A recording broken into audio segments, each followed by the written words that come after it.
Hi, everyone. I hope you're doing well and enjoying the weather. I am right now. I want to go through a few parts and do a few things that if we do those right the first time in Canvas, then we don't have to go correct them later, which I had to do. And I realized if we get that out of the way immediately, initially when we sort of work on a course, then we're in better shape. Now what we want to talk about is the headings. We want to have the headings in the right order, and the reason why we need it in the right order is because the screen reader needs to be able to read it properly for the students that need a screen reader. And so that's one place where you get flagged if it's not in the right order. And the flagging happens with this person being like, hello, something's wrong. Or also down here is called Pope Tech, the P thing looking, that also then shows up and says like, hey, that the sequence of the headers is wrong.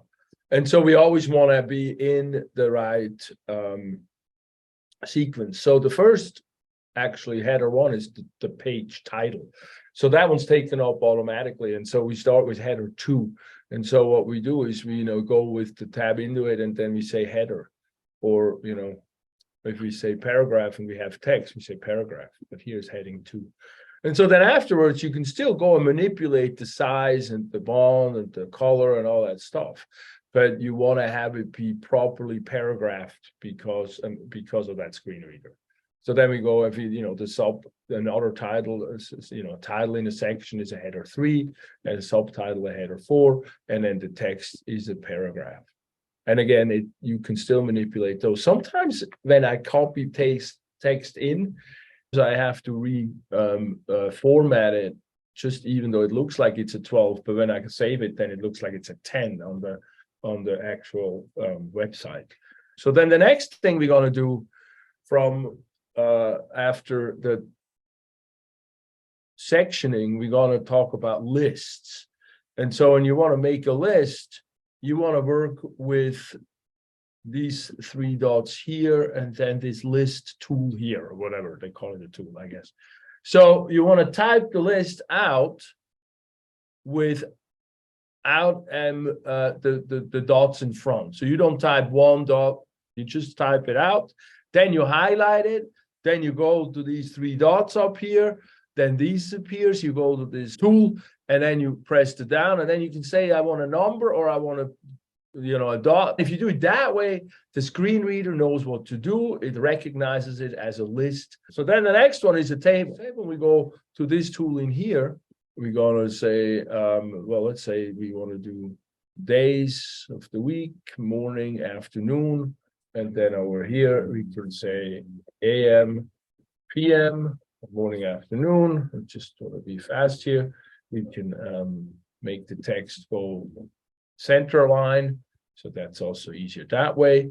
And then we can fill in whatever we want to fill in. But for this sake now, then we can see down in here, we have this little person appear with a 2. We click on that little person. It says, oh, we have an accessibility problem. It's a checker. We need a caption. We need to say, what is this table? Study times, for example. So that's my title. And so then it puts that in. And once I have a title, it said it made this darker, and it accepted it. And now the next one is it has no header. The header is the days and the times.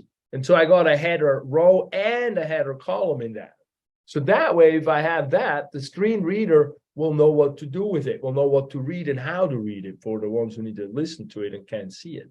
And so when that appears blue again, darker, then we can say apply and go look at that. And voila, we have it all figured out. And so that's how I deal with the table. I go right with the accessibility checker in here and make it properly that way. So that's how we do tables. So that's not too bad. We can actually go right into the accessibility checker if we want. We have, let's say we want to change the color here. And we say, we want to make this thing, I just like this much lighter. That looks really good to me. It's like, okay, well, but the problem is it doesn't look good to the program. That contrast is a problem. I can click here and get the contrast figured out, or I can go to this down here, which is that Pope Tech, and look, it says here text and contrast. It also says headings. See if the headings are wrong, you could see it in there, and then you can go in and click it there. Here, because you can go click in and then click in, and then look at that. You can go and change it right in here if you want. You can say, oh, okay, it's too light. Let's make it darker. Slide this around and say, oh, now look, the large text passes. I make it darker. And if I make it a little more darker, then that normal text passes. And then I can apply it and we're all good to go again. So that's actually kind of a cool tool down there. So that's the accessibility checker. And here it will be a similar kind of approach. You can go in here and you can just slide this around. I kind of like this in some ways better, but it doesn't give you that small and large text. So you can choose colors this way. And see if you choose it once the right way, then you can always, you save the color and you use and copy paste it and have the same sort of color scheme throughout your whole course. Because you want to chunk things up, segment them nice so that people can really, the students get a pattern going. It's easier for them that way. Okay, so that's pretty good for